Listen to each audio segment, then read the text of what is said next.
Frische Tomaten, knackiges Gemüse, vitaminreiche Kräuter. Eigener Anbau liegt schwer im Trend. Wenn man weiß, wie es geht, gelingt das im eigenen Garten und auf dem Balkon. Thea Welland schaut im Garten, was alles verwendet werden kann. Also das lerne ich jetzt gerade, dass man tatsächlich, wenn irgendwas reif ist, das dann auch ernten muss. Weil sonst andere kommen, die es auch lecker finden. Beim Gemüseanbau gibt die Natur vor, was auf den Tisch kommt. Thea Welland kann sich in diesem Jahr zum ersten Mal zu fast 100% mit Gemüse selbst versorgen. Sie bewirtschaftet dafür 60 Quadratmeter Beetfläche. Katharina Merks, Gärtnerin im Tropengewächshaus in Witzenhausen, weiß, wie Selbstversorgung auch auf dem Balkon gelingen kann. Wenn man in der Stadt ist, dann sind die Temperaturen meist so 1-2 Grad höher als im Umland und auf dem Balkon ist das noch mal mehr der Fall. Also da sinken die Temperaturen auch in der Nacht nicht so stark und man hat die Möglichkeit eben viel früher zu ernten und kann vielleicht auch 3-4 Kartoffelernten dann so hintereinander haben. Und man hat die Möglichkeit, auch Kulturen dann dort anzubauen, denen es im Garten zu kalt wäre. Kartoffeln vom Balkon? Das ist mittlerweile nichts Ungewöhnliches mehr. Spezielle Pflanzgefäße eignen sich dafür besonders gut. Ja, hier gucken jetzt schon so ein paar Triebe raus. Die sind von der normalen Speisekartoffel. Die sind so vor 2 Wochen ungefähr gelegt in diese Gucktöpfe. Und hier kann ich mir demonstrieren, wie das gedacht ist. Man kann also diesen inneren Topf rausziehen. Man sieht jetzt natürlich noch keine Kartoffeln dran. Hier, die bilden sich natürlich erst in den nächsten Wochen.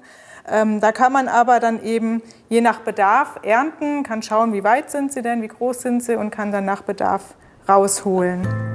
Im Garten von Thea Welland stehen ihr in diesem Jahr noch befreundete Gärtner mit Rat und Tat zur Seite.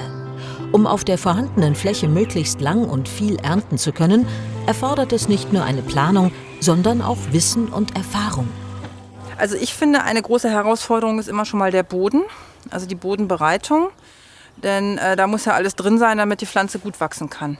Und dann natürlich der richtige Saatzeitpunkt. Ne? Also das ist ja jedes Jahr unterschiedlich, wann es warm wird und wann kein Frost mehr ist nachts und so.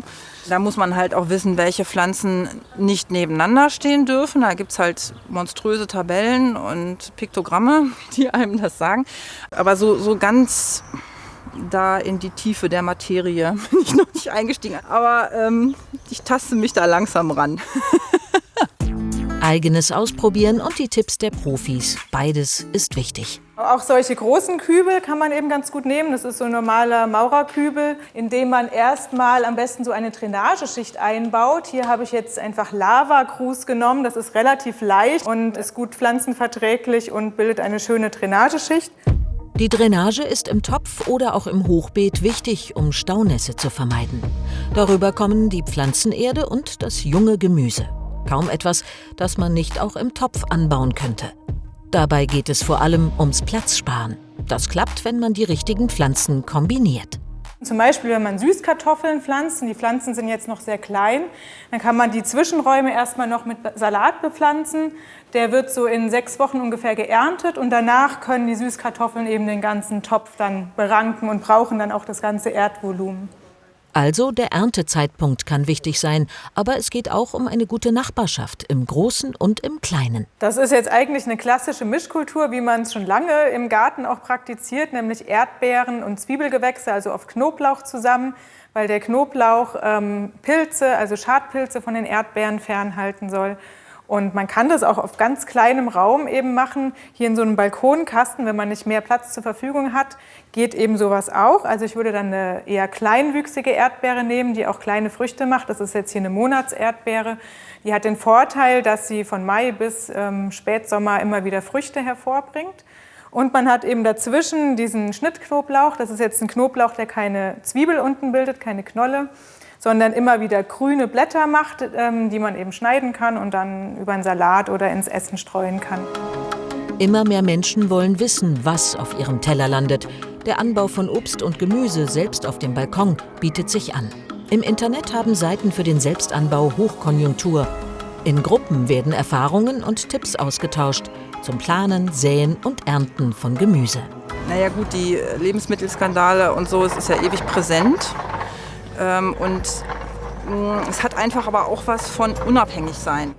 Und einmal angefangen, ist bei vielen die Lust nach mehr geweckt. Dann ist es natürlich auch eine Geschmackssache. Das, was ich selber ziehe, was man ganz frisch erntet, hat natürlich auch einen besseren Geschmack und einen ganz anderen Wert für mich, weil ich es eben selber großgezogen habe. Also mit ein bisschen Fantasie, Experimentierfreude und Tipps vom erfahrenen Profi werden Konsumenten zu Selbstversorgern auf kleiner und größerer Fläche. In der nächsten Folge kümmern wir uns um Entspannung, die der Muskulatur und die der Psyche. Und warum Naturerlebnisse dabei eine besondere Rolle spielen.